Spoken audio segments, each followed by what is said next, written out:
These verses are from Psalm 62. For God alone my soul waits in silence. From him comes my salvation. He alone is my rock and my salvation, my fortress. I shall not be shaken. For God alone, O my soul, wait in silence. For my hope is from him. He only is my rock and my salvation, my fortress. I shall not be shaken. On God rests my salvation and my glory, my mighty rock, my refuge is God.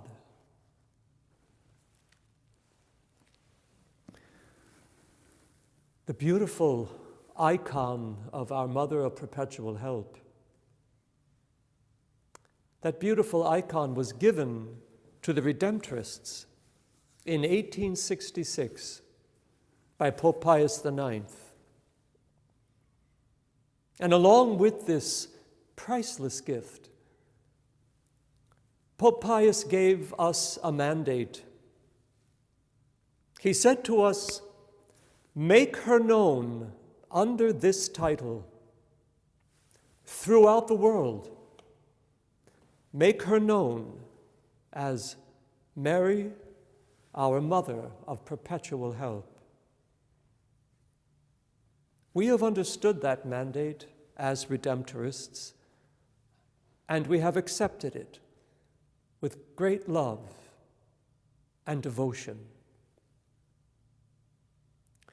The Redemptorist congregation of priests and brothers has held this image of perpetual help close at heart, with greatest esteem, with greatest love. The original icon can be seen in our church of San Alfonso in Rome, Italy. And here in Boston, in the Basilica of Our Lady of Perpetual Help, we have one of the very first copies made of the icon. And it is accepted as miraculous because of the many cures that have been attributed to our Mother here at her shrine in Boston. I would like to take these few moments to look again, just a bit more closely perhaps, at this beautiful image of our Mother, and to allow her to lead us, as she always desires to do, ever deeper into the great mystery of God. For that is exactly what this icon is meant to do, to lead us ever deeper into the great mystery of God, which means this icon is with us to lead us more deeply into a contemplative spirit of prayer. Now, what does that mean? Well, it means that sometimes we are called into the stillness, into the silence of prayer. We're called not to speak, but only to listen. Listen for the voice of God. Our Mother gazes at us. Her eyes draw us in. And as we look at her beautiful face, we notice her mouth, very small, which symbolizes one who understands contemplation and does not speak, but rather listens. We look a bit closer and we will see that Mary's right ear is showing just a bit.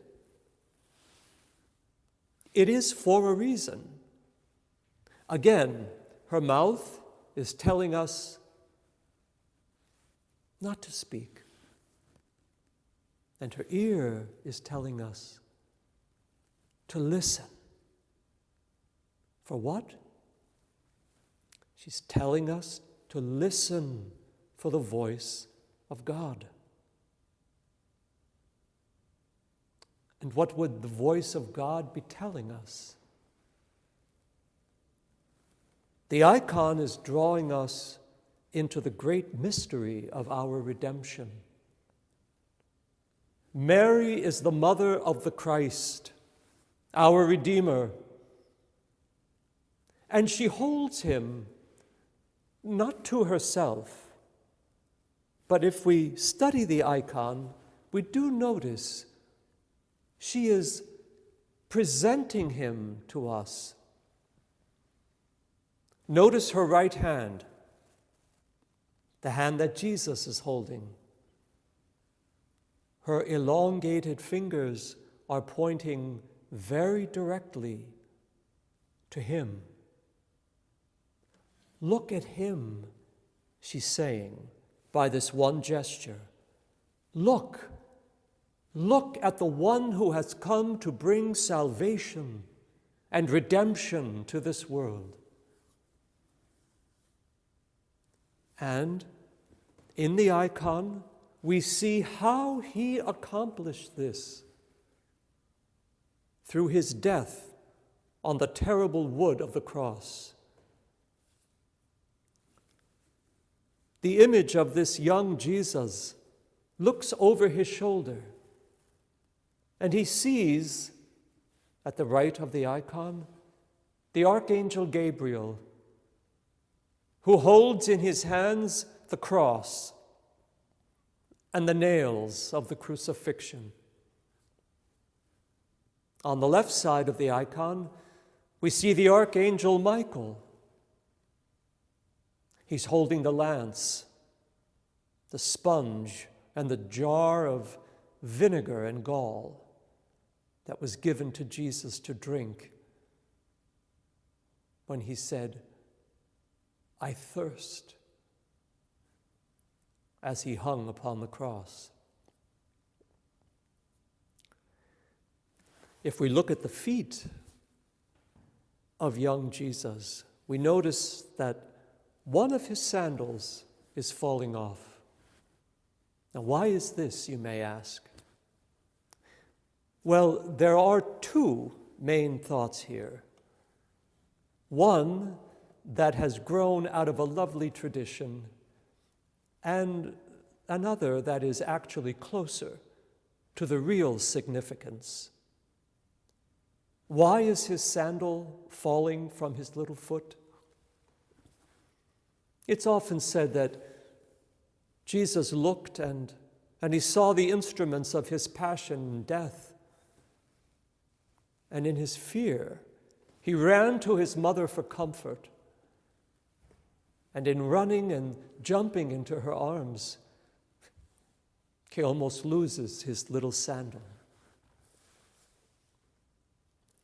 A deeper study of the icon, however, reveals that perhaps along with this thought, we also understand it is a symbol of the humility of Christ, who has come to this earth and taken on our humanity.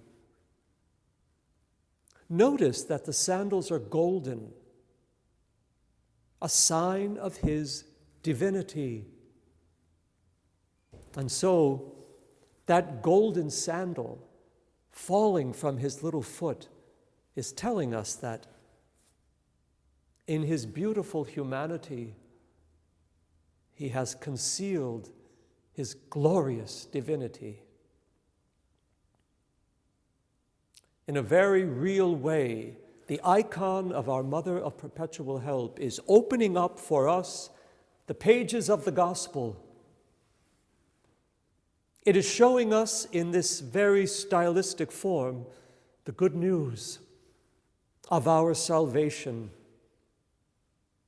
And it's helping us to enter into the great gospel message of the coming of the Christ for the sake of our redemption and reconciliation with God.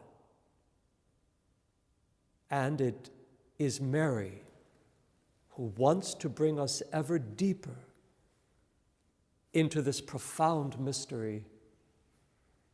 And so she asks us to sit silently with her and to listen for the golden strains of the beautiful voice of God,